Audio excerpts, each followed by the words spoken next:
Conspiracy guys. My name is Gordo, and joining me here I have club and radio DJ turned author Mark Devlin, author of Musical Truth and Musical Truth 2. Musical Truth Harder. I don't know. That's a long running joke and it probably didn't land. So we have Mark here. We met him last year at the Open Minds conference, and he opened our minds about some modern day pop idols, let's say, is probably the best choice of verbiage, and told us all about the evil Illuminati within the movie and music industry. And Musical Truth goes a little bit deeper, goes into maybe like the dark science of the world behind the music that we're listening to. And we're going to talk to him today. How's it going, Mark? Thanks for joining us. Gordon, good to be with you. And people wouldn't believe what it took for us to connect. I know. I told you I was a technical Luddite. And I'm a walking advertisement for pre-recorded shows, trust me. We smashed 2 computers, so this has already cost us thousands to get this on air. We met last year at the Open Minds conference. We were doing a little bit of stuff. You were doing a little bit of stuff. Our stuff kind of overlapped a small bit, and we've done a lot of shows that were based on the stuff that you talked about live, and we had never met or heard of you before we came to Open Minds. You did stuff on Paul McCartney, you talked about Kurt Cobain, you talked about the music industry, Monarch, Mind Control, MK Ultra, loads of stuff. So your new book, Musical Truth 2, can you tell us a little bit about that? Sure. Well, yeah, it was good to meet you at the conference last year, and I think some of the common ground was that I try and find the odd gag wherever I can in all this madness, because some of the information that I deal with is pretty dark and devastating, and if you can find a humorous side to it, that's a good thing to do. It can help to keep you sane, it can help to keep you going. You guys are obviously better at the one-liners than I am, but I do try and work the odd one in here and there. Sprinkled with dick jokes, that's what it is. Just peppered with like Mickey puns. People have commented that I've got a very dark, sardonic sense of humour. And I think some of that hopefully comes out in the writing of my books. So as you just mentioned, the new one is now on the streets, which is Musical Truth Volume 2. We'll put the link in the description below. Yeah, we'll put the links for all that stuff in the description below. All right. So the first book was a bit of a doorstop. This one is a bit of a wedge still, but not quite as much of a doorstop. But it's a continuation of the story, because there's so much to this whole subject area that I could probably write one of these books for the rest of my life, however many years I've got left, hopefully a few more, and I still wouldn't have told the complete story. So we got into some of it last year when we chatted at the conference. The Paul McCartney situation is a perennial, obviously. Symbolism, occult stuff going into music videos, that's always a good one. The suggestion that certain artists who meet early demises, there may be more to know about the circumstances behind their deaths than sacrificial, the maybe Wikipedia version of events. Well, yeah, there is that suggestion. There are many researchers that feel that's what's going on. So these subjects crop up in the book, and they tend to crop up in my talks. So we can go wherever you want with it. Well, I mean, one of the bigger ones that you brought up last year, and one of the ones that we've done a show on already that we kind of crossed purposes on, was the Paul McCartney case. Do you want to give us the smidgen, a truncated version of how you know for sure that Paul McCartney is not the real Paul McCartney? Because we threw out so many different ones. Yeah, my situation on this has actually changed since I put out the first book, and I make that clear in the second book. And it's a good example of when a researcher is in a state of flux and is prepared to change their stance on something upon the emergence of new information that maybe wasn't there a couple of years ago but has come across your radar since. So a couple of years ago, you would have found me pretty much adhering to the official Paul McCartney conspiracy theory, which is known in research circles as PID, or Paul is dead. Yeah. And that states that the real Paul McCartney died in 1966, seemingly in some kind of horrific car accident, and he was replaced by an imposter who's been playing the public role of Paul McCartney ever since. Willie Campbell. A whole slew of symbolic clues. Yeah, the guy is supposed to be known as Billy Shears, William Shepherd, and we're supposed to have been told via the Sgt. Pepper album what had gone on in terms of some of the clues that were placed into the music, some of the backmasking, some of the symbolic indicators and motifs and images that were placed on the sleeve of that album, and many others. So in the first book, I document the whole Paul is dead conspiracy theory, break it down bit by bit, examine some of the clues, and as I say, a couple of years ago, I clung quite closely to that whole narrative. But what's happened since then is I've looked at the whole subject afresh, and I've really tried to stay open-minded about it. And the only thing I can say with any certainty now is not that the real Paul McCartney died in 1966, because we have no documentary evidence that that was the case. Yeah. All we have is cryptic symbolic clues that seem to hint at that. But of course, clues can be interpreted in many different ways, and lots of different meanings can be placed on them. And it doesn't necessarily mean that the real Paul McCartney physically died in 66. What I can say with some certainty now is there has been more than one individual playing the public role of Paul McCartney. And this can be seen just by comparing photographs and video footage from over the decades. It's pretty clear, if you're open-minded about it, if you don't have a belief system to defend, that we're looking at least two different individuals. So you're saying that the original Paul McCartney survived, and that, like, he maybe had a bit of a depression stage, or he had some kind of, you know, he pulled out for a little while. He did like an Elvis in 74 and just went, no, I'm not able anymore. Here you play the part of Paul. And they had interchange between those guys. Was it the same for, say, John Lennon? Was it the same for George Harrison and stuff? Nobody wants to replace Ringo. But I mean, was it a thing where they wanted to pull out of the public eye? There's a lot of stuff when they talk about, like, we have an episode coming up on Michael Jackson. We have one on John Lennon. One on Kurt Cobain. It's when someone is so beloved that people don't want them to have died, do you know? So they make up this whole thing about, oh yeah, they've gone off to live on an island like Tupac in Cuba, rather than come to terms with the fact that he's actually brown bread. Is this a thing where Paul McCartney just wasn't able for it and he decided to get a body double, or? That is a possibility. In terms of the other Beatles, I tend to go Beatle by Beatle, and I'm still stuck on Paul, so don't ask me about John and George yet. Yeah. I might get there in about 4 or 5 years. Yeah. But as far as Paul is concerned, there are a number of possibilities as to why he might have been replaced, or we've had different people playing the role. But one theory which I find very interesting, which I explore in the book, is one that's been put forward by a few researchers, most notably a guy called Miles Mathis, who's put out a lot of very contentious work questioning the official version of many, many stories. And he maintains that what we've been looking at all these decades is twins, that Paul McCartney was one of twins. Oh. And what we've actually seen is fraternal twins, not identical twins, but fraternal twins, stepping into the role at different time periods, which would account for the slight changes of appearance.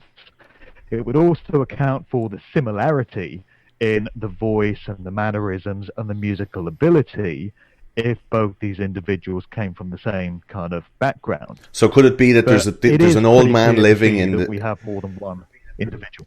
There's an old man living in the McCartney estate now. He's like an old kind of drunk dude, and he give tours of, you know, the original McCartney house, and he looks identical to what an older, more haggard, less luxuriously lived Paul McCartney would look like. Just like somehow a lad who's just broke his whole work in his whole life, who just looks like Paul McCartney, lives in that house, has a picture of, you know, young Paul and young John just inside the door.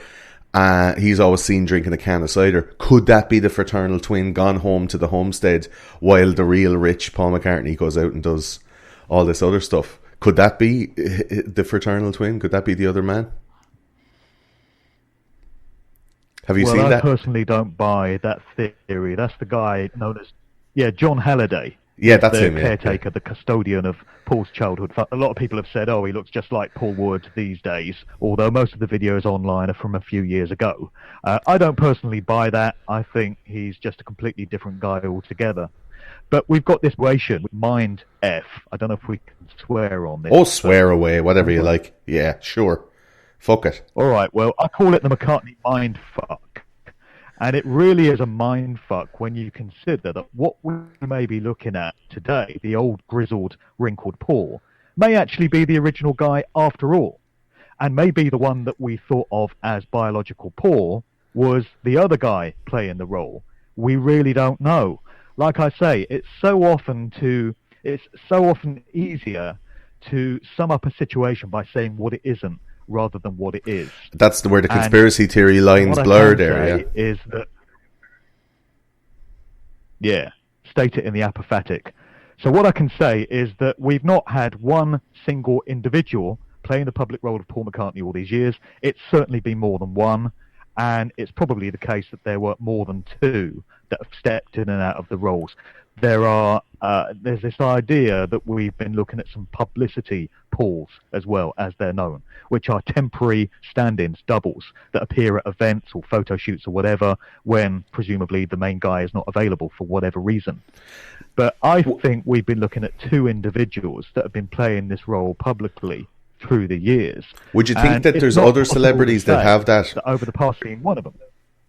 Like, there are other more famous celebrities, like the likes of the Lady Gagas and the Beyoncés and all of these, that have like, you have a chapter in your book about, lifetime actors and, like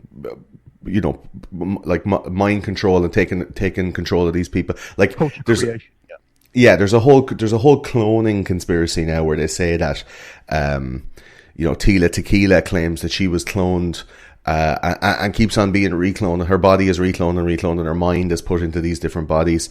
Another very famous cloning victim, what's his name now? Donald Marshall. Donald Marshall. He was talking with Greg Carlwood, and he has like the maddest story about like giant vril lizards and all this kind of stuff. Or you'd have the likes of Avril Lavigne, who, there's like facial deconstructions of her now face and her then face, and it's like they say absolutely she's a clone. Like, lifetime actors, clones, these doubles, surely like there is a practical reason to have these people. Like Saddam Hussein had loads of body doubles. Is it such a bad thing, or is there a sinister and heinous motive behind having these multiple people? Like, what do you know about lifetime actors? Like, you're cutting out a bit there, but I think I got the gist of your question. There is a kind of heinous motive behind it. There's a nefarious aspect to it, because what we're dealing with consistently here is deception, lies and deception and duplicity.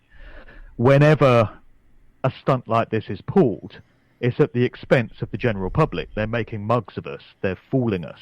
And I never take kindly to that. And whenever that happens, it bears all the hallmarks and all the fingerprints of the military intelligence services, because that's what they exist to do. I know the official version of what the CIA and MI6 and MI5 and organizations like that are supposed to be all about is keeping us safe from harm and protecting our homeland and all that kind of stuff.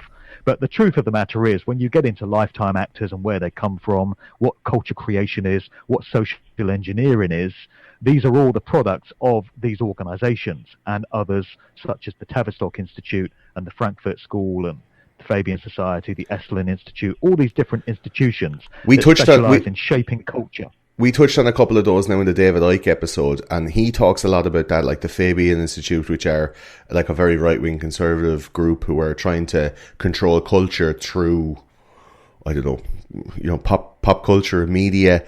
You have the Tavistock Institute, you have the Frankfurt School, which is basically coming along and instituting cultural Marxism, or like a division of the lower of the lower classes, based on intersectional divisions, like race, sex, sexuality, gender, all of these different things. Now that everybody who's in the bottom 50%, like students and people in debt and people under 30, everyone's boxing each other over these. Like, the way that that's been disseminated over the last few years seems really, really effective. Is there a way back from that? Is there anything that you can fight against that with? That's always the difficult part, knowing what the solutions are. The first step surely has to be large numbers of people coming to an awareness of what social engineering is and how entertainment has been weaponized. because people are off their guard when it comes to listening to music, watching movies, watching TV. People think that what they're doing is just unwinding from the pressures of their everyday life and enjoying a bit of downtime. And they think that people like their favorite rock stars or their favorite Hollywood actor or even their favorite professional sports star is their friend.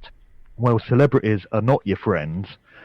We need to stop putting people on pedestals and having these heroes, because when you look at where these individuals come from, anyone with any kind of public profile, anyone with a household name, anyone who influences large numbers of people, and you hang on their every word, there's a reason why they've been placed in those prominent positions. And so often when you trace the research back, you find connections going back into these organizations that I just mentioned, which specialize in shaping culture and shaping values. And that's what these individuals are used for. So tell us a bit more about that, like those organizations, what they do and how they do what they do. Like how specific, can you give us a specific case where they took a person, molded them, and then put them into a situation where they can influence culture and society? Have you got any specific examples? The best examples come from the 1960s counterculture, when you take it back to the hippie era of the late 1960s, because the fingerprints of the CIA are all over that scene when you look at some of the heroes.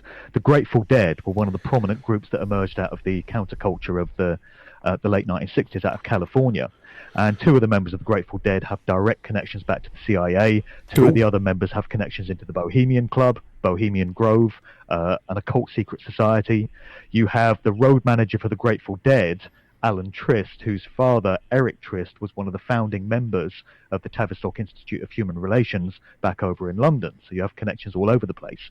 You have guys like Dr. Timothy Leary, Ken Kesey and his Merry Pranksters, Gordon Warson, who's the guy that is credited with discovering magic mushrooms and popularizing those in tandem with all the LSD that was coming in the 1960s, and that was popularized by Leary and many other people like that. And there are connections for days going back into the CIA, and there's documents and private correspondence that's been put forward through Freedom of Information Acts to prove this was the case. How do you differentiate? Very much like that whole. How do you differentiate the recreational use of LSD and then the military? We did a whole episode on psychedelics and the history of LSD and how it was created, and Dr. Hoffman and all of this, how it was accidentally the synthesis was accidentally discovered, and then it was used in various mind control experiments or scientific tests, and then eventually was made illegal because they're like, whoa, we can't have people using that. Now it's being used to treat people with PTSD and all these kind of psychological disorders. Like where do you draw the line when you're saying like, yeah, a load of people taking LSD, they can be traced back to the CIA, but because the CIA were so heavily involved in the manufacture and implementation of like weaponized psychedelics for dumping on the enemy, all of these experiments were done, or on trying to meld somebody's mind into like a malleable puppet. They'll put some LSD in somebody, and hypnosis and all that stuff. They're able to condition someone. Like it's hard to separate that history, the nefarious history, from somebody who could be trying to do something good with it. Like, is everything to do with LSD in the counterculture like a nefariously sourced? Like the Grateful Dead seem like, I didn't know that they were that insidious, you see the Deadheads, and they're the guys who are like, oh, we're free and easy, and it's like tune in and turn on and drop out, follow the band around the country and wear tie-dye t-shirts and just be cool. Like, is that whole culture of the hippie movement poisoned with CIA operations? You have to look at the timing of when all this stuff came along. And interestingly, fans of the Grateful Dead were known as Deadheads, and there's a clue in the title there. What they were trying to do was to cultivate an entire generation of young people that were tripping out, getting stoned, dropping out of society, listening to all this psychedelic rock music, and staying away from any kind of activism or paying attention to everything else that was going on in society at the time. You can look at other popular phrases as well, such as hippie. The word hippie and also hipster originates from the days of opium smoking in opium dens, when people would go in and lie on their hips and get high off an opium pipe, you know? And check then you've out. got the word punk. You know, the scene which came along pretty much to replace the whole hippie thing a decade or so later was the punk scene. And you look at the origin of the word punk, and it's not too complimentary. You know, it means a young homosexual bloody sex slave in a prison, or an obnoxious, undesirable, useless, pointless young man when you get into the etymology of the word punk. So none of these terms are particularly complimentary, and it gives a clue as to what the social engineers really think of the people that are buying into all this stuff, the contempt that they have for them. But as far as the LSD thing goes, you've got to frame it in the overall timing of when all this stuff became popular. There were so many social changes going on in the US at the time. You had the Vietnam War waging overseas. You had all the political unrest with the Black Panthers and the feminist movement and all these social uprisings. You had all kinds of problems going on, and all of it went in tandem with each other. You had the arrival of the birth control pill at that time as well, and this whole movement towards sexual emancipation. You had all this talk of the age of Aquarius and all this kind of new age stuff that was coming along at the time as well. And all of it went hand in hand. LSD just appeared in endless quantities seemingly out of nowhere. All these hippie gatherings, all these festivals that were taking place were absolutely swamped with the stuff. And when it comes so quickly in such large quantities, in tandem with other major social changes, it's pretty clear that something is going on beyond random chance and random happenstance. And we saw the same thing happening in the UK 21 years later with the whole acid house scene. And that's how I kick off the new book, by comparing the acid house movement and what that led to, the massive worldwide electronic dance music scene that we've now got everywhere. Absolutely huge. So you think that there's a correlation between that counterculture that was like the Doors and the Grateful Dead and all of these bands that were in the Valley at the time? I mean, you've been in California to go into that. What's the name of that book? Laurel Canyon. Yeah. Laurel Canyon. Yeah. So that whole situation, like Jim Morrison being an like, we have an episode in this season coming up on Jim Morrison and his military background, let's just say, but like that whole movement, we think was echoed, you know, the way these kind of things happen in 25, 30 year cycles where they start coming back again. Now we're back in the 80s, you know. But in the 90s, it was very much a 60s revival. It was a summer of love. It was ecstasy, electronica, trancing out, and a lot of jobless youth. A lot of, you know, we were just coming out of a recession in Britain, particularly in the Thatcher years, like crazy recession. People were just fucked off. And all the way into the early 90s, loads of people had just checked out of society. And there was a revival of this, the late 60s, early 70s hippie/punk movement. Was that purposefully constructed that way to make people check out? And is it being done again now? Well, I think it was all planned. It's very difficult to prove in terms of documentary evidence and some of the stuff that we have to show that the 60s scene was, to a very large extent, manufactured by the CIA and other agencies. But there are many, many clues and indicators, and I make clear in the book that when you get any kind of fad or trend or movement or social scene which changes the lifestyles and the behaviors and the value systems of large numbers of people, you can be sure that that was made to happen by one of these agencies that specializes in that type of activity, because the controllers that we have are very particular, they're very thorough, they would never leave to chance something becoming that big under its own steam without having a hand in it. So when you look at the massive impact that the acid house scene went on to have from humble beginnings, so the official story is that towards the end of 1987, you had these 4 young London DJs that went out to Ibiza. They had this epiphany, this moment of revelation as they were partying under the stars at Amnesia, on ecstasy, listening to all this incredible music. And they felt they had this kind of spiritual awakening that they had to bring back to London and establish these club nights there. And the whole scene is said to have spiraled out of that small grassroots sort of cottage industry. And who were those today? Who were those 4 guys? Paul Oakenfold, Danny Rampling, Nicky Holloway, and Johnny Walker. So Oakenfold and Rampling have gone on to have massive careers. Nicky Holloway has had a few battles with alcoholism and other problems in recent years, and Johnny Walker kind of faded into obscurity. But those are the guys that are credited with kickstarting this whole scene. When you look at the fact that ecstasy was the drug of choice in this particular scene, and it appeared in endless quantities, seemingly out of nowhere, in exactly the same way that LSD had 21 years earlier in California.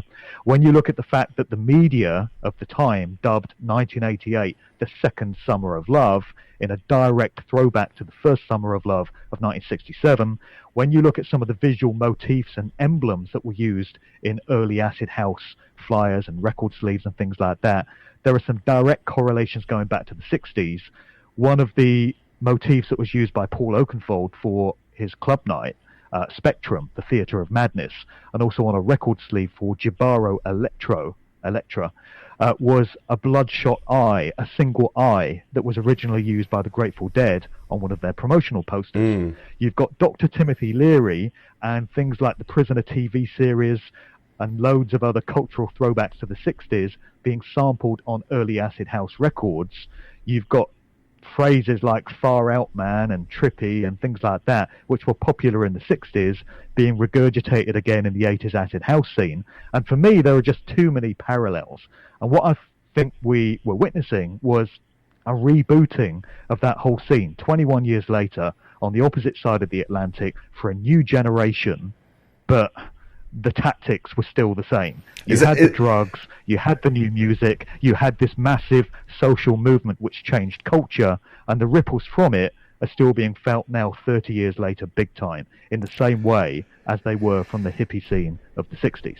Is it not just the Happy Days, phenomenon, where in the 70s they were like, oh Jesus, stuff's hard now, but it used to be great in the 50s, and then you have like Richie Cunningham running up and down the stairs and the Fonz like, hey, harkening back to a happier time. Like in the 60s, it was like, oh yeah, the older people were harkening back to the 40s and the boom, the post-war boom years. In the 70s, it was the 50s, because the 70s was full of, social derision and division, and there was loads of different cultural clashes, and they were going, why can't it be simple, like it was in the 50s. In the 80s, like you said, they went back to the 60s. In the 90s, it was the 70s. Like, it's always been that generation looking back. The people who were in their 40s going back to going, jeez, it wasn't the same when I was young. And they're the people who are creating media. Like, I mean, you're what, in your late 30s? Oh, I wish.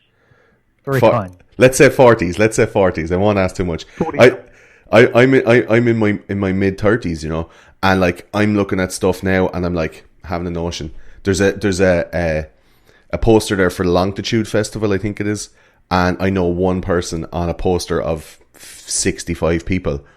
That's the way it's supposed to be. Do you know? For young people to have that exclusive music, to have that thing where, you're 17, you're like, oh, I just found this new band, man. Like nobody else. And you bring it to your friends and you're like, check this out. By that token, in 20 years' time, we're going to have a whole generation looking back on Justin Bieber and Nicki Minaj saying, oh, they were fantastic. Yeah. I miss those days. Yeah. Very scary thought. But like, there's always that joke, when we're really old, and we remember our grandparents putting on like we'd be going, oh, there you go, darling, put on that mini disc player there, and put on Smack My Bitch Up, have an old boogie. Like that's the joke. When we get old, that's what we're going to listen to. But like, is that not the way it's supposed to be? That we're always harkening back? Is it manufactured that people in the 80s who are living in a time of shite economics, nowhere to live, no jobs, no money, boys in the black stuff, gives a job, nothing happening. They're like, when was a great time? Oh, Jesus, when they had no money and they were rolling around in the field listening to Jimi Hendrix playing the national anthem, that was the best time. Do you know? Like in the 90s, we had this 70s revival where we had all of these like glam rock bands started coming out, like The Darkness and all this stuff. And there was a whole grunge scene, which was the reconstruction of that late 60s kind of like dirty hippie scene, where it was this trancey kind of wavy stoner music. Like, all of these musical styles keep repeating themselves again and again. Do you think it's like manufactured to take over people's minds through drugs? I noticed the way you said like ecstasy was of endless supply. Like, it doesn't seem as insidious, but if you have, I don't know, inside information, or if you have certain. Well, I think there's more to it than just people harking back to better times and trying to recreate those. When you look at the acid house scene, you've got to look at what it led to, which is this massive worldwide electronic dance music scene that we have now, which is popular in literally every country in the world. These festivals that now take place have hundreds of thousands of people in attendance. They're taking place in sports stadiums, they're taking place in extremely large venues. And when you look at the imagery that's being pushed through many of these festivals, it absolutely smacks of transhumanism. What these events are being used for now, in contemporary times, is subliminally pushing ideas of the futurist AI transhumanist society that we're not only being pushed towards, but we're already living in big time. You know, we're in the smart grid society already. We've got 5G transhumanism just round the corner. When you look at the titles of some of these events and the overall themes of them, they're all about tomorrow, like Tomorrowland, Tomorrow World, Future Music Festival, Digital Dreams. It's in the naming of them. It's in the decor that you see flashed up on these massive screens. It's all hinting at futuristic ways of doing things. You have futuristic cityscapes straight out of Fritz Lang's Metropolis, this movie from nearly 100 years ago, which displayed incredible knowledge of what was going to come. You have androids and cyborgs and electronic digital ways of doing things, all being glorified in these dance music festivals. I would suggest that the controllers that put these social, cultural changes into place play the long game, and they plan years or decades in advance. They know what they're going to be doing in 20 or 30 years' time. So when this whole acid house scene kicked off in the UK in the late 1980s, they were looking at a long-term projection in terms of where they wanted to take this whole scene. And they would have already had it in mind, the type of society that we'd be living in 2018, and what they wanted to use these events, these DJs and producers, and these music productions that we now have for. Dance music now is all electronic, it's all digital in the way it's put together, it's all to do with sound frequencies, and there's all kinds of things that can be loaded into those kinds of recordings. So you have people that know what they're doing. So you have a chapter then in the book, then, The Science of Sound. You talk about, right. Maybe ancient technologies, or ancient, how would you say, like inert scientific frequencies that the brain operates on. And some of the stuff we've talked about on the show before is that like music is in 440 hertz. That's what natural tuning is, when really it should be 434. And that whole thing is because they want to like disrupt our neural net between each other, so we can't communicate telepathically. Yeah, like it's 432 is what it's, sorry.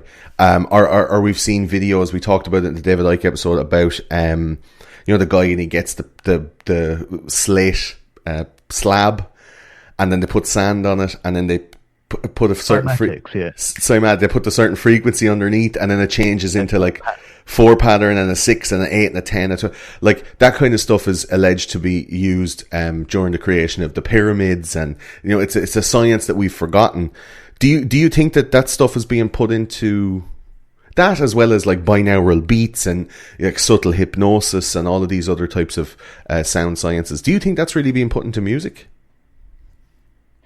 Well, absolutely. In the same way that sound can be used for healing, and it's been shown to be, particularly through these cymatics experiments, and you have therapy centers all over the world where they use sound for healing.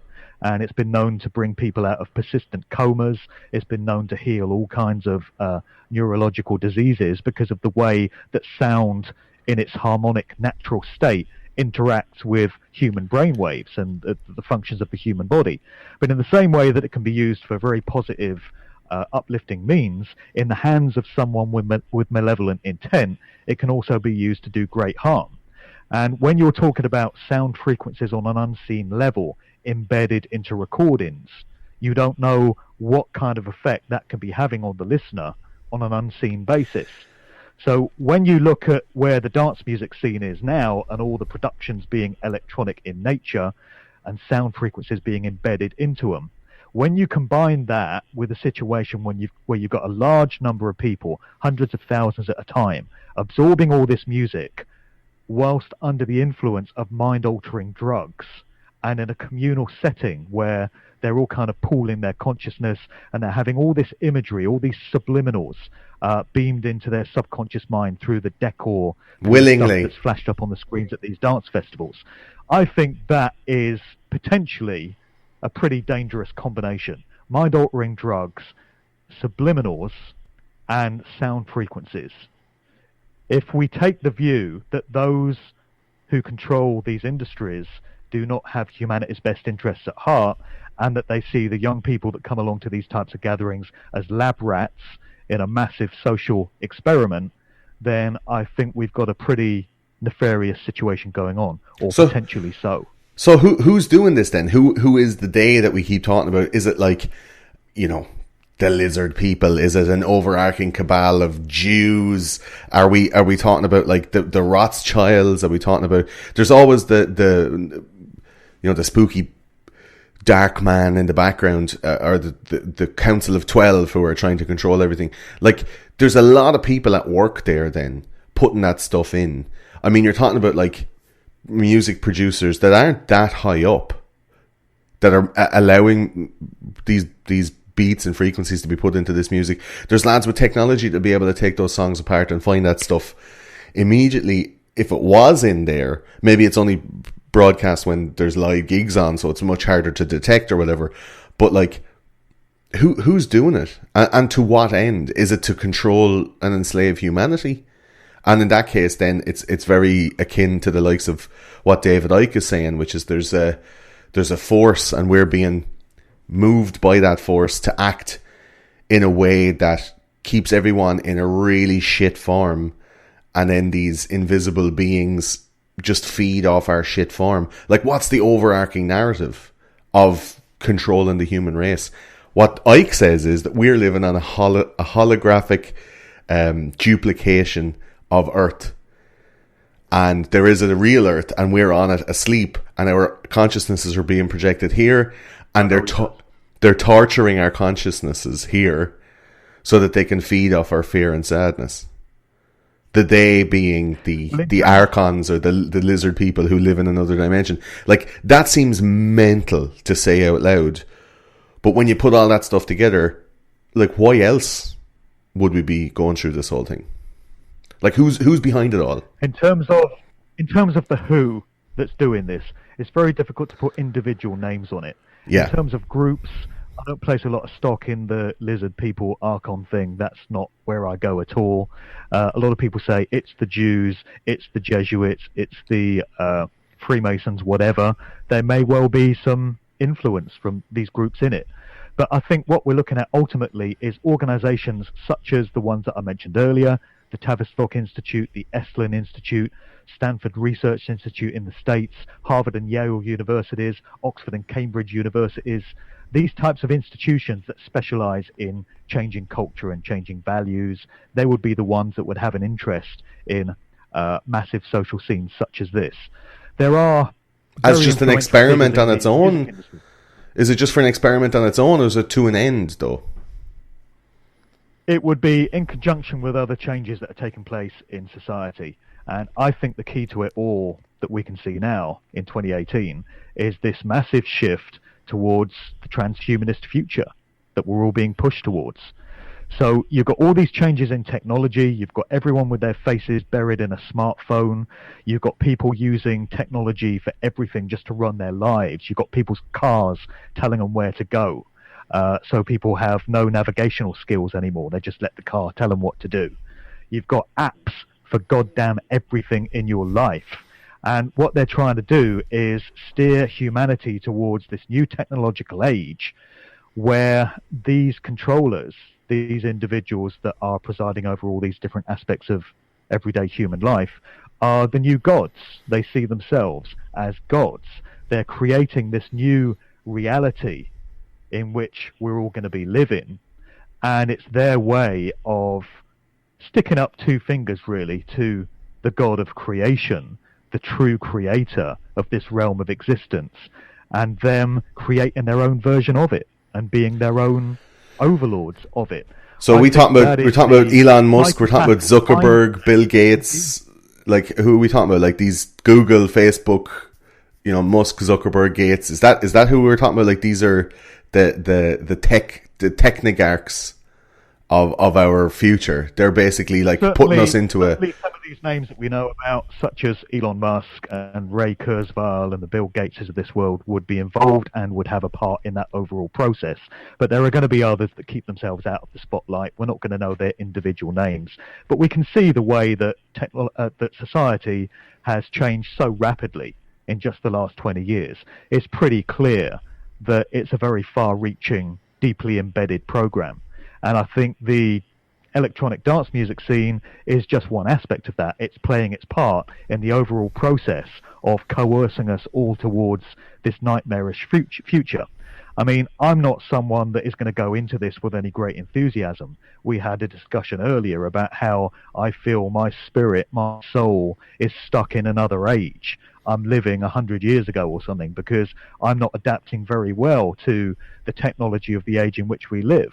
My body is in 2018, but my mind is somewhere else. You're fighting against it. I think it's because I can sense. That it's unnatural. It's going against that which is inherent to creation. We're being led towards an artificial way of living. Most people seem to be embracing it quite enthusiastically because of the way it's sold to us. People are of the view that technology is great because we're told it's great. And isn't it convenient, all this stuff that you can now do with your phone and with all these great apps? But people are missing the big picture, which is that we're going into a future which is completely unnatural and completely alien to everything that humanity has been up to this point. I think it's a very dark and dangerous situation. But also, people are paying attention to. But also, humanity up until this point, we're like fucking and eating each other and having wars, and you know, the Hutus putting the Tutsis out in the field full of petrol and setting them on fire, and you know, like tribal warfare and sticks and stones and throwing poison on each other, and you know, imperialism and rape and war and you know, death and brambles and briars and tears and you know, maybe like a nice peaceful technological existence with all of us interconnected, not like spiritually or whatever, but technologically, that it could make for more communication. Like there's scientific advancements every day that would, if you told people 10 years ago, you'd explode their arsehole. Like I have a little RSS feed and every day it tells me something that it's like, hey, we just invented this new thing that we can stick like a cat to the back of another cat and it totally works. Like, amazing technological advancements every day, but I don't see a problem with technology. It's maybe more so the kids are missing out on. There are two aspects to it, Gordon, in terms of what's incoming. There's technology which is going to be made available to the elites as they see themselves, the overlords. And there's another expression of technology which is going to be rolled out for the rest of us, the great unwashed, the serfs, the goyim. And there have been plenty of warnings in apparent works of fiction about the type of society that's coming. George Orwell's 1984, Aldous Huxley's Brave New World, and Fritz Lang's Metropolis that I mentioned earlier, this mind-blowing movie from 1927 that depicted a futuristic society very similar to the one that we've got now. And it was set 100 years into the future, which is only 9 years away from where we are now. And in that movie, you had an elite ruling class that lived in this futuristic cityscape above ground. And below ground, you had the working class, the servants, that were in complete servitude to them, toiling in, horrendous conditions, serving their elite overlords. The Morlocks. That is the type of society that they've got in mind for us, I would suggest. Yeah. So you've got technology that we hear about, such as being able to upload your consciousness into a cloud and then being able to download it into a new body. This is the type of thing that Elon Musk and Ray Kurzweil and guys like that, futurists, are talking about. But then you've got things like microchips, implants, this madness surveillance technology that we've got everywhere now to keep tabs on us, and all the data gathering that's going on, and all the information that's being held about us, even down to our biometrics and our very DNA, that's what's in line for the serfs, the rest of us. Control. The control mechanisms, So you've got one type of technology that's going to be reserved for this certain class, and it's all about trying to improve their lives, trying to prolong their lives, exploring new realms of consciousness. But for the rest of us, it's all about control, surveillance, keeping us in line, and probably a heavy dose of eugenics and population reduction in the mix as well. But that's the reality of this future that we're going into. For every oligarchical method of control, you brought in all these laws and stuff like that to keep people in line. You brought in country borders, you brought in more strict like airline travel regulations and all this stuff to control, maintain and control and keep everyone where they're supposed to be. There's always ways to get around that, and if you're putting up something that's built on something as open source as the internet, right? Like, there's going to be dudes, and there are dudes like Anonymous, or like, the hacker known as 4chan. These guys are going to be able to get in and out of that stuff without issue. Like, before, like maybe during the 50s, 60s and 70s, there was a definite gulf between the upper echelons and the middle class, and as big, if not more of a gulf for the upper class and the hyper upper class, the 1% or whatever, because of stuff like money and the stock market and property and all of this kind of stuff. We had your Rothschilds and your JP Morgans and all, and then there was a massive drop down to the next millionaire.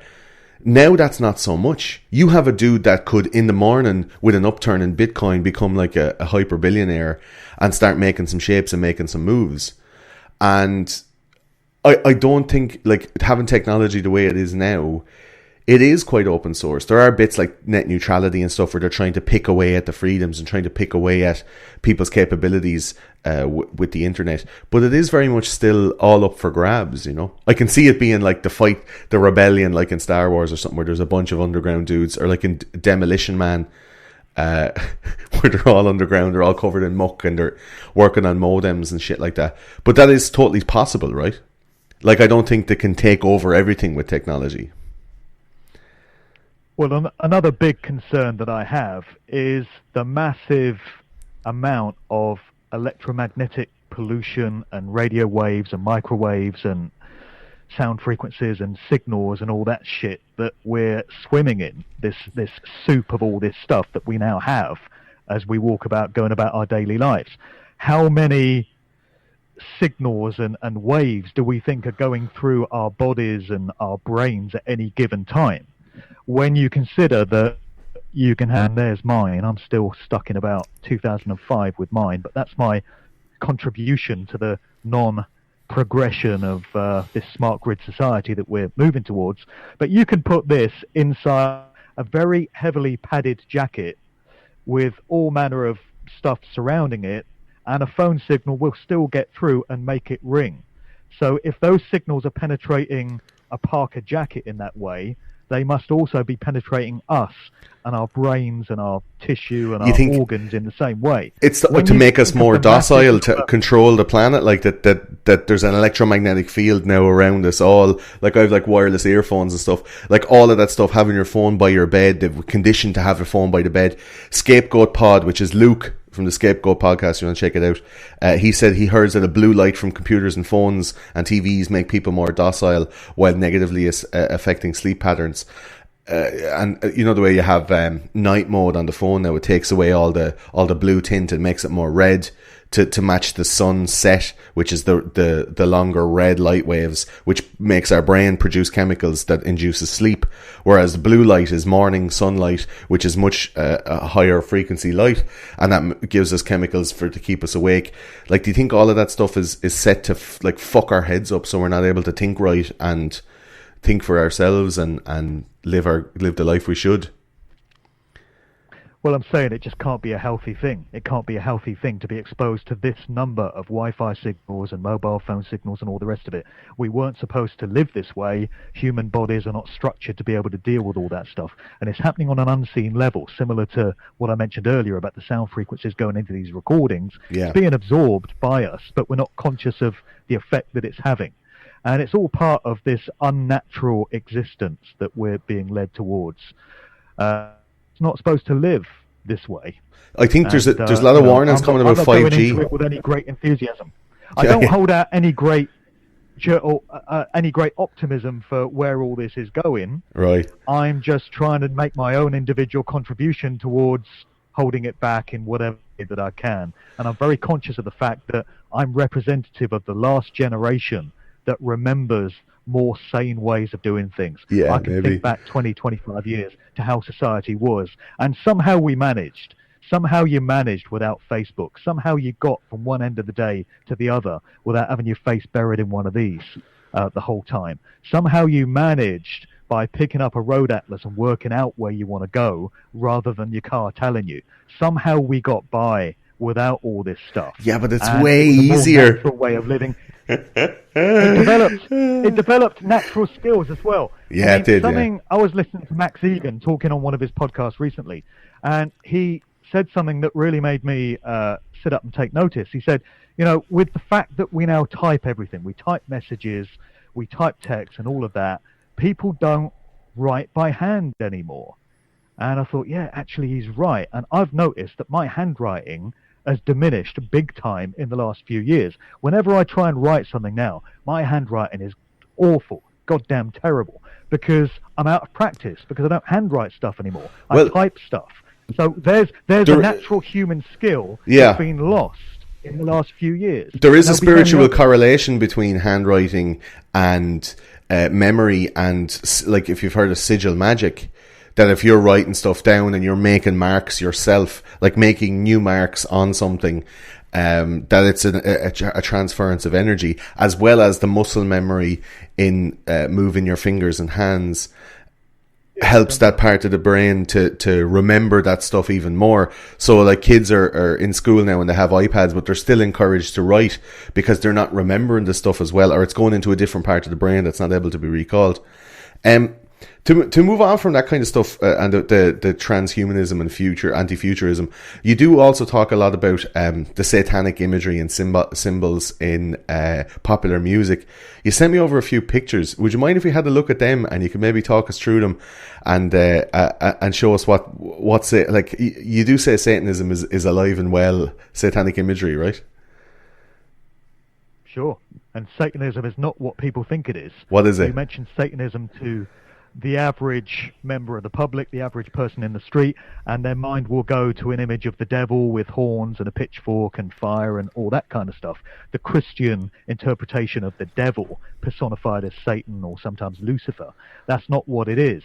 Satanism is an ideology, it's a mindset, and it's all about service to self as opposed to service to creation. It's basically selfishness. And it could be summed up in that famous phrase, do what thou wilt, which was popularized by Aleister Crowley, and the whole mindset that accompanies that. Satanists are all about embracing carnal desires, embracing base consciousness, materialism, embracing what it is to be a base human, rather than embracing our spiritual capacity and our connection back to the divine, back to nature. It is a mindset. And it expresses itself in many different ways, but we do see elements of it in music videos, of all things. And why should that be? I pull up a few little bits here. Time and time again. Yeah, and also in many of these images that we'll see, you see depictions of trauma-based mind control, which is a very big subject area. It's one I went into in the first book in a major way. It is the case that many household name celebrities will have been subject to horrific trauma-based programming and ritual abuse from a very early age. This is done to control them, to make sure they stay on script with certain agendas that are laid out for them, and it creates multiple personality disorder, different identities that could be programmed with new personalities. That's Miley Cyrus is so a definite victim of that, I think. Like the stuff that she's coming out with now, for sure. Coming out on stage with big giant Mickeys with blades on them and showing her tits all the time, and the fascination with like massive over-sexualization. People say it's like washing off to Disney. You know, her whole TV show was Hannah Montana. It was her living a disassociative life, you know, where she had two personalities. Like, if that's not right in your face talking about it, and you see it with contemporary artists like Miley Cyrus. You see it with Lady Gaga, Katy Perry, Beyonce, Rihanna, Kanye West, artists like that. But what we're going to look at here is some videos going back to the 1980s, because I got very familiar with spotting all the signs pertaining to trauma-based mind control and occult secret society teachings, mystery school teachings and stuff in contemporary music videos from the last few years. But during the course of research for this book, I thought, wouldn't it be interesting to go back to the 1980s, the decade that I grew up in, and which first turned me on to popular music, and see if these same motifs and symbols are right there and were. Have they always been there? The whole time. Yeah. If only we'd known what to look for. And blow me, would you believe it? There they all are, all lined up in so many of these popular music videos. And the thing to remember about the 1980s is at the very start of that decade, we had the advent of MTV, this new phenomenon where music videos were being produced specifically for broadcast on this channel to be absorbed by millions of viewers. So what a great way that was to get all these kind of subliminal images into the subconscious mind of the viewing public via MTV, with all these big budget, lavish productions that we saw during that decade. And many of these videos were directed by Hollywood stars and Hollywood directors that had previously worked on blockbuster movies. Now they're being wheeled out to produce promo pop videos and to get all that imagery into it. So we see so many examples of it as we go through this decade. So do you want to go image by image? Yeah, we can fly down through them. If you want to skip, just let me know. You should be able to see them on your screen as well, can you? Yeah, so I can see this Masonic handshake that we've got at the end of Bonnie Tyler's Total Eclipse of the Heart video. That one it doesn't disappoint. It's shot in a Victorian Gothic mental institution. You've got depictions of dissociation, of kids flying, of demonic glowing eyes, and at the very end of it you've got this nice Masonic handshake to finish things off. This was directed by Russell Mulcahy, who was a Hollywood director. He worked on a whole bunch of Duran Duran videos, loads and loads of them. So the next one down there is from Madonna's Like a Virgin. What we see here is she's cavorting around the streets of Venice in a gondola and stuff, but she's being romanced by this guy who, at a certain point in the video, takes to wearing this really creepy lion's head, this animal head. And we see this in many, many videos. We can also look at movies such as Eyes Wide Shut and The Shining, another Stanley Kubrick movie, and you see depictions there of so-called elites dressing up with these creepy animal heads. I think I have a couple of them here, do I? Yeah, if you go down to that one, the one above it, you had it, the party thing there, just go up a couple. Next one up. Just hold it on that one. So if people Google the phrase Rothschild Party 1972, you get some pretty startling images. This was a weekend with the Rothschilds, which is not somewhere I'd choose to be. I think I'll be mowing the lawn or washing the car rather than going to that particular gathering, thanks. But you see all these so-called elites in high society dressing up with all these creepy-ass face masks and animal heads and all this type of shit. You know, what is going on here? But when you apply that to some of these music videos, you see so many expressions of it. And it's part of the kind of ritualistic ceremonial magic practices that the elite ruling class get down to in some of their gatherings. And we did get a glimpse into that whole world in Eyes Wide Shut with that party at the Rothschild mansion that we saw there. So we see that in so many videos. Let's just go back to the Adam Ant one that you had there. This is this one. Just go down. I mean, we're leaping around all over the place with these, but what's the next one down?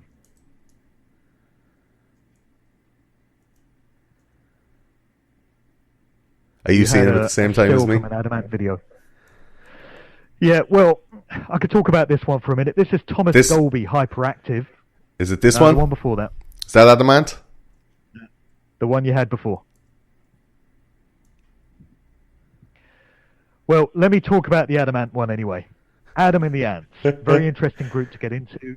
Adamant himself is acknowledged as having battled with mental illnesses over the years. He's said to be bipolar. But when you look at some of the imagery portrayed in his videos, it absolutely smacks of trauma-based mind control programming and dissociation from reality. When you look at the video for Prince Charming, at the end of that video, he very quickly morphs into 4 different personalities. That's one of them, where he dresses up as Alice Cooper. You've also got this scene here where you've got Diana Dawes, the famous British actress from the 1950s and 1960s, who rocked that blonde bombshell image in very much the same fashion as Marilyn Monroe, appearing as a fairy godmother. And she flashes her magic wand, and Adam changes from one personality into another, which is all hinting at dissociative identity disorder, which is brought on by the mind control programming that many of these artists undergo. Adamant himself is a very interesting character to look into, because when you look at who his father was, Alfred Leslie Goddard, he was actually jailed in the 1980s for being part of a paedophile ring, which was connected to the Dolphin Square fiasco, where a number of British politicians were embroiled in this paedophile scandal. And Adamant's father was an associate of Sidney Cook, who was a notorious paedophile as a part of that whole scene, who has connections in turn to Jimmy Savile. Yeah, we did an episode on Savile. Exactly. So yeah. Adamant's father, was a convicted paedophile. You also have connections going into the world of the military and military intelligence, which you find time and time again when you look into the parents of many of these artists, as we touched on earlier. The scene that you just had there of that lizard entity is from Duran Duran's Union of the Snake. That's one of many Duran videos directed by Russell Mulcahy. This one, again, doesn't disappoint. You've got the group out in a desert setting, which looks similar to Area 51 in Nevada, what we hear about that. And they descend below ground in this elevator to what's known as a deep underground military base, a DUM. And, there's said to be these at places like Area 51 and all these secret military installations all over the world. We did a few episodes on that with Phil Schneider, and we talk about the Denver International Airport, where they have a massive... Right. They think it's going to be a eugenics or a mass euthanasia pit underneath this airport, which I don't know if that's real, but... So it's a lot of... there's a lot of...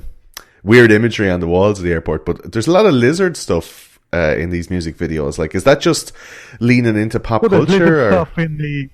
There's lizard stuff in that Duran video, and bear in mind that this song is called Union of the Snake. And when they get down into this underground base, you've got children being kept captive in cages. You've got mind control triggers. You've got jugglers in black and white duality kind of checkerboard designs. And that's something you see so much in these videos. Black and white checkerboard duality flooring. You see it time and time again. In the presentation that I'm going to be doing at the Open Mind Conference in Ireland this weekend, I'm going to be detailing many of these videos. You would think that there must have been a special promotional offer on at B&Q for the whole first half of the 1980s, where all these video directors ran out and got all this black and white checkerboard flooring because it was on special offer. It's very Masonic, right? In so many videos. Exactly. You see it on the floor of Masonic temples. It's symbolizing the duality that is inherent in nature, night and day, black and white, good and evil, all this kind of stuff. And it's also known to be used as a mind control trigger. But you see it cropping up on the flooring of so many of these videos, from Kim Wilde and Stevie Winwood, Iron Maiden, going forward all the way to contemporary current day artists, Demi Lovato and Rihanna and Katy Perry and Lady Gaga, all featuring this black and white checkerboard flooring that is deeply Masonic and deeply occultic. So note to all video directors, other types of flooring are available. But we see that all over the goddamn place as well. And there's all kinds of other mind control triggers. There's depictions of puppets and dolls, which is all to do with dissociation from reality. That's very eyes wide shut there. With the shattered.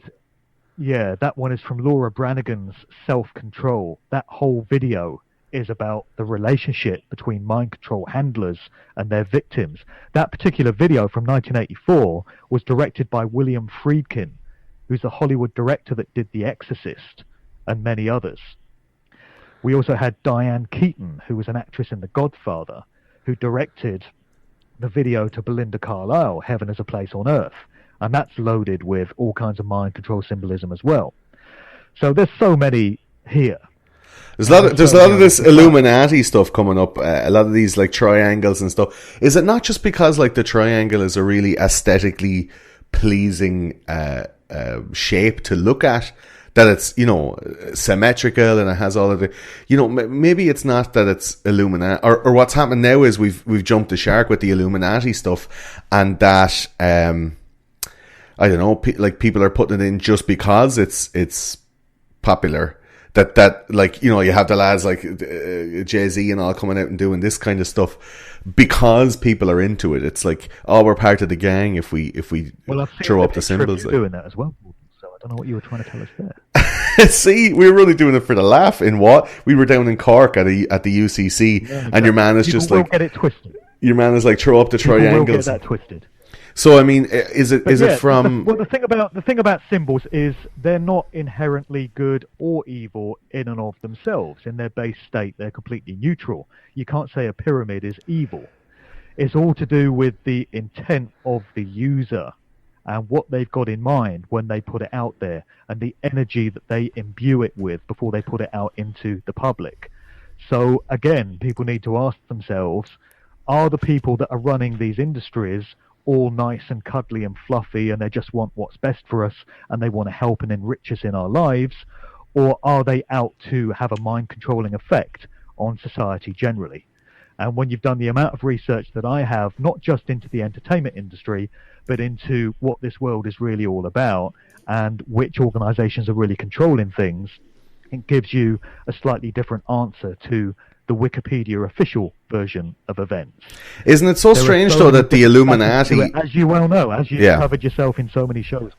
We did an Illuminati episode, and like I really think that they're being misrepresented. The Illuminati as such, which are a bunch of, you know, enlightened scientific dudes in an age of dogmatic religious control and theocracy, and they infiltrated... That's the Dan Brown version of it. No, I mean, like Adam Weishaupt and all of these guys, like we did a whole episode, like 6 or 7 hours, I think 7 hours we did. We dug right down deep, found out how they basically came around and said, like, we have to fight against the way the church is dogmatically controlling the people. We want to bring a bit of enlightenment. And then the whole phraseology behind, like, enlightenment, the light bringer, the morning star, that's Satanism. Like, Satanism is the antithesis of the holy, and the holy being, you know, the religious control mechanism. And these guys then, because they were being outlawed and they were part of high society, decided to infiltrate organizations like the Freemasons and like, you know, the Brunei Brit and all of these different kind of Masonic orders and ancient orders. And they got in and they said nothing about being Illuminatus, and they kept their secrets and shared their knowledge.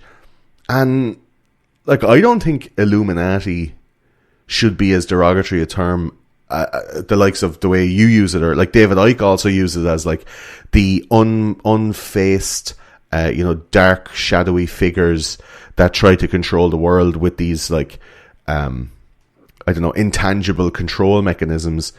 Like, Illuminati is to illuminate, is to bring knowledge towards somebody, and just because they use the...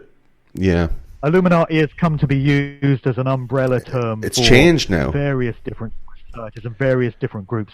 It's not a word that I tend to use myself. People do get the meaning twisted. I talk about dark occultists and groups of occultists, who again are not always easy to identify, but their calling cards and their hallmarks are everywhere you look. and they're the ones that are controlling all these industries. And they absolutely understand the true nature of reality and how to manipulate energy and how to, manifest certain situations. Is it just for money? No, it's about control. Yeah. It's about them seeing themselves as gods, as I mentioned earlier, and seeing the rest of us as lesser mortals who need to be in servitude to them. It's all about control. It's all about that satanic mindset, that satanic ideology, service to self rather than service to creation. That is the driving force behind these networks of occultists. So as far as the Illuminati goes, as far as groups like the Freemasons go, I've no doubt there's a large amount of infiltration that has taken place. And again, you can't make a blanket statement about a group like the Freemasons and say they're all evil, they're all out to control us. I'm sure there are some well-meaning Freemasons out there that join these organizations because they feel that they want to be positive. But yeah, infiltration takes place, and covert steering off into certain desired directions definitely takes place within all these groups as well. It's fascinating stuff, man. You could be here for hours, like going through the examples. Though, is groups that seek to sequester important knowledge for just their own number, for just their own members, and to keep it hidden from what they see as the profane masses. Truth is abundantly available to all who wish to know it in nature, and it's not the edict of any one group to say we are the custodians of this knowledge and only we are worthy of knowing it and we're going to keep it from everyone else. I do have a problem with secret societies that seek to keep their information only within their own ranks. Traditionally, that's what Freemasons would do. They were the lads who knew how to build the buildings, and the buildings stayed on the land. And if you owned the land, then you owned, a little bit more than having a few shekels in a sow's ear purse. And I think that the likes of these scientific communities, the likes of anonymous, faceless organizations such as like the Federal Reserve, who run money globally and who are unknown, like Alan Greenspan maybe is known, and the rest are all, a shadowy cabal, it seems, of unnamed people. And even down as far as like organizations that aren't named, like the people who put ratings on movies and who decide what goes in movies and doesn't go in movies, they're all anonymous. And there's loads of stuff in movies that's asked to be put in or asked to be taken out because it doesn't gel with what's allowed to be broadcast to the masses. And we have no control over those people or how they do that registration or that classification system. So there's loads of stuff that's being left out of media because of those classifications.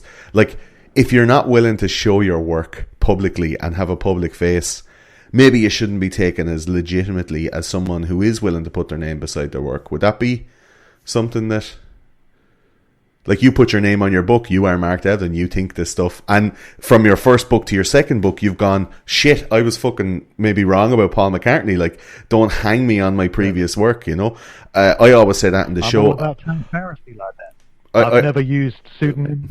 I'm very honest about the fact that if I discover some new information that might conflict with something I've said in the past, as you said, I will openly express that. Yeah. I think that truth is to be made available to all so that everyone has the opportunity to understand it if they choose to come to it. Now, if you place the truth in front of somebody and they reject it, they scoff at it, they laugh at you, they tell you you're crazy, it can't possibly be true, then you've discharged your responsibility. Yeah. The onus now is on them. They're not ready. Had the exposure to that truthful information, they chose to reject it. Okay, that's their karma. You've done your bit by putting the truth out there and making it available to anyone that, of their own free will, makes a decision to come to it. It's all about consent and free will. Consent and free will is everywhere in the universe, in creation. It was even there before we consented to be born into these lives, into these bodies. The consent in spirit soul form for us to come and undergo these experiences was there even then. So that's why so much of the work that I do hinges around free will and consent. That's why they do things like put subliminal messaging into music videos, because it's their way of revealing the truth, albeit in a cryptic, encoded way, to people. And as far as they're concerned, if you're too dumb or too profane to be able to understand what's being communicated by the symbolism, that's your problem. They've done their bit by telling you where they're coming from. It is a very sick, twisted way of looking at it. Yeah, but it is cynical, a all right. Yeah. mindset of these cult controllers, because they understand that free will is the key to so much. It's our only currency, really. Free will is the only thing we actually own ourselves, with everything else being owned by organizations. It really is. It's our greatest blessing, the capacity for free will. Just and for consent. A thought on the top of my head right now, maybe that's why the younger generation, like these Generation Z and the digital natives, everyone under like 25 is now going out marching in the streets over consent. And I know this is just a thought I'm having right now, that consent is the thing that's been taken away from a lot of people, and free will and the choice to do stuff is being taken away from a lot of people. And there's so many people out in the streets protesting now to get back that control of their free will, like the Repeal the Eighth movement that's going on in Ireland, where they're trying to, take away an amendment to our constitution that stops people from getting an abortion, and people are dying because of it.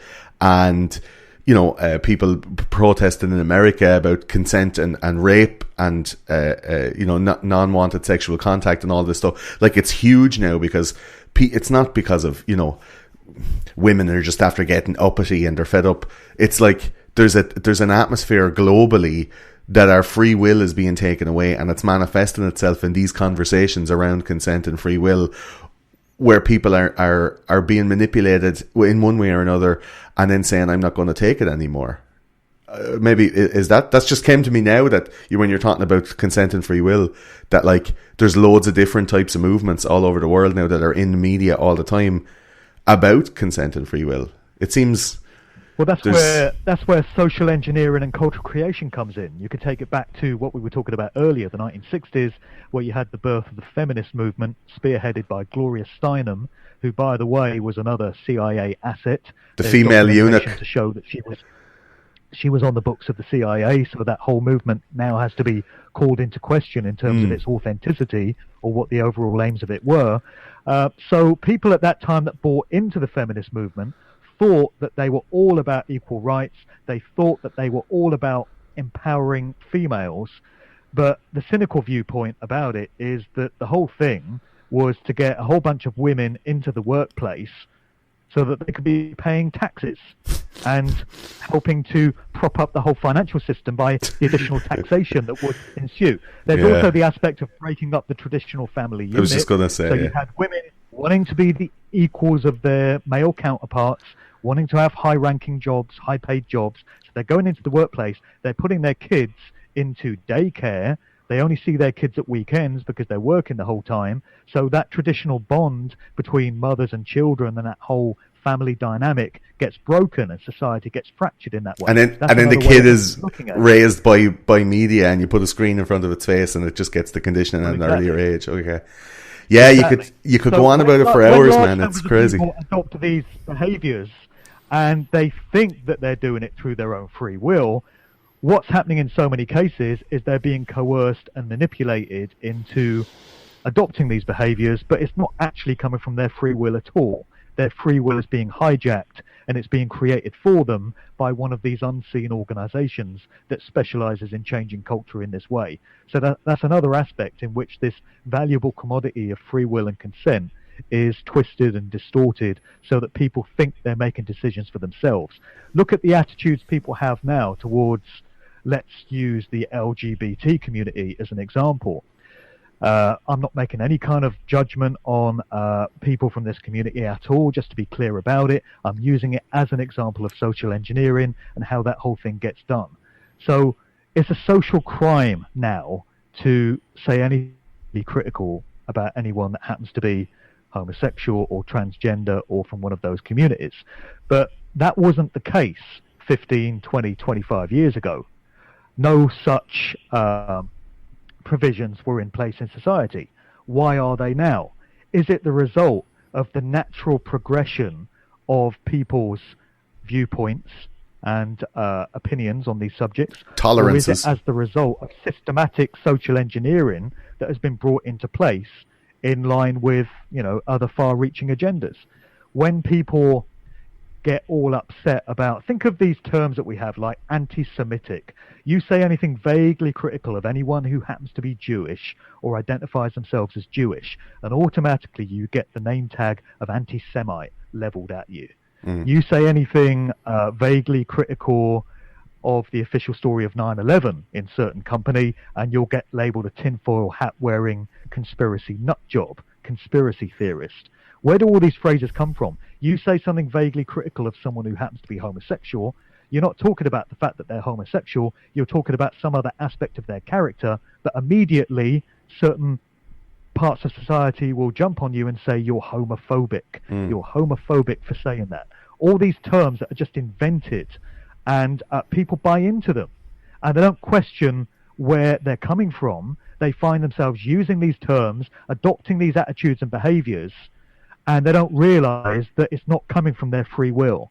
It's being coerced and manufactured and created.